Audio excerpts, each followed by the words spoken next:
Well, as you know, November is Men's Health Awareness Month, or more specifically, Prostate Cancer Awareness Month. Not really sure what that means because I'd like to see a show of hands of who all is not aware of prostate cancer. Anyone? Yeah, that's what I thought. Rather than making us aware of prostate cancer, what they really need to make us aware of is how not to get prostate cancer in the first place, or what to do about it after we've been diagnosed with it before rushing into a radical surgery. As you know, I had prostate cancer about 11 years ago. Now, prior to being diagnosed, I was aware of prostate cancer. But what I've become even more aware of since then is things I could have done before being diagnosed that could have prevented me from getting it in the first place. Or things that I could have done once being diagnosed that I could have done that may have kept me out of the operating room. Now, this seems pretty intuitive, but the first thing you need to be aware of is you didn't get prostate cancer on the day of your positive diagnosis. Now, you got the prostate cancer, it started months, years, decades ago. It simply manifested itself on the day that you got that positive diagnosis. Seems pretty simple.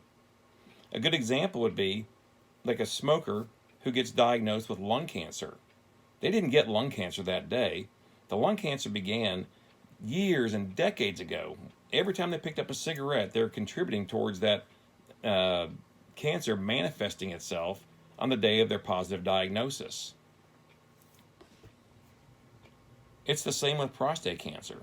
Just like we know cigarettes are a leading causer of lung cancer, there are certain foods which are known to be highly correlative to people developing prostate cancer. And just like cigarettes, the more you smoke, the greater your chance of lung cancer. With these foods, the more you eat, the greater likelihood you're going to come down with prostate cancer. So what are these foods? Well, let me make you more aware. Eggs. What are the number one causes? Eggs. Milk, including what I've considered to be my downfall, ice cream. Cheese, butter, and poultry. That's chicken and turkey, especially if they're cooked on the grill. If you don't believe me, which I assume most of you probably won't, I'd encourage you to do some research on your own. Watch the video Forks Over Knives, or read the book The China Study. These are science-backed studies done by doctors and are not sponsored by large dairy lobbies or large poultry lobbies, so the outcomes are not biased or influenced by the people who have sponsored them. I'd also really encourage you to look at the work of Dr. Dean Ornish, who's got some very well-known studies on prostate cancer, which show that prostate cancer can actually be prevented by not eating these foods which I've described. Or if you do have prostate cancer and you quit eating these foods, you may actually potentially be able to reverse the prostate cancer. How great is that? Now, I wish I had been aware of all of this information prior to having my prostate cancer treated with a radical prostatectomy. Now, I'm 11 years removed from my surgery, and fortunately, I've been cancer-free since then. My PSA has been undetectable, which is obviously the desired outcome. But I wish I had been aware of all this information in the first place. The problem is, even though I'm well beyond my surgery and the doctors say that I am cured, I'll suffer from the side effects of that surgery for the rest of my life.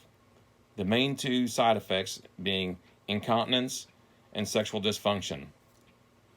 It is what it is. What I want to make you aware of before you do what I did and just jump in is that there are things that you can do now to prevent you from having the surgery and having these lifelong side effects. Because if you think they're not a big deal, you're wrong, buddy. They are a big deal.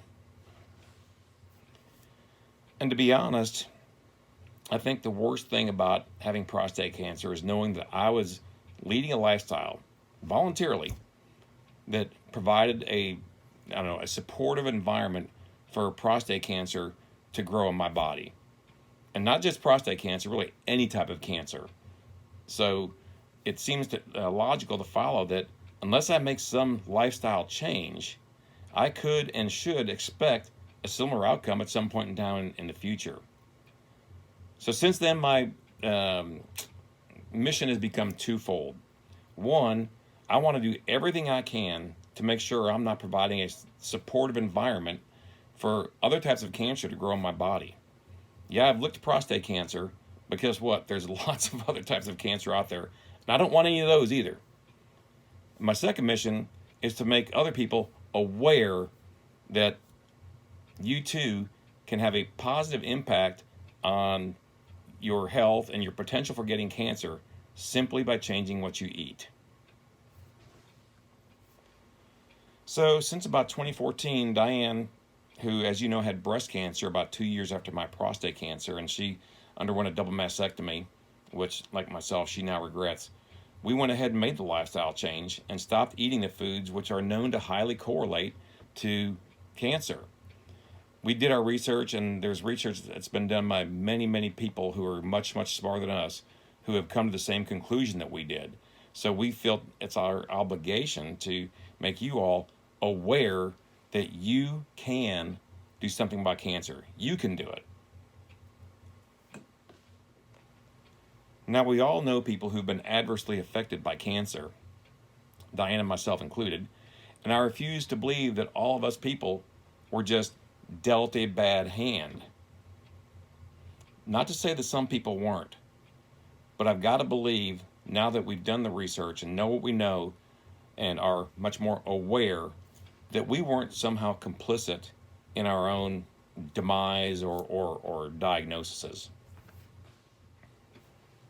So just like the millions of Americans who have quit smoking because they know of the negative effects that cigarette smoking has on their health and that it's a class 1 carcinogen, now that you're aware of the negative effects that dairy and processed meats have on your health, what are you going to do about it?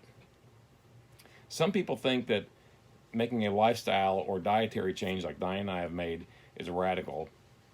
But I'd submit that having body parts removed, like I did, is significantly more radical than simply changing the way you eat. In summing things up, I don't think anybody could say it any better than my good friend Andy Dufresne from Shawshank Redemption, who, like myself, he wants you to be aware of the benefits of a lifestyle change. So take it away, Andy. I guess it comes down to a simple choice, really. Get busy living, or get busy dying.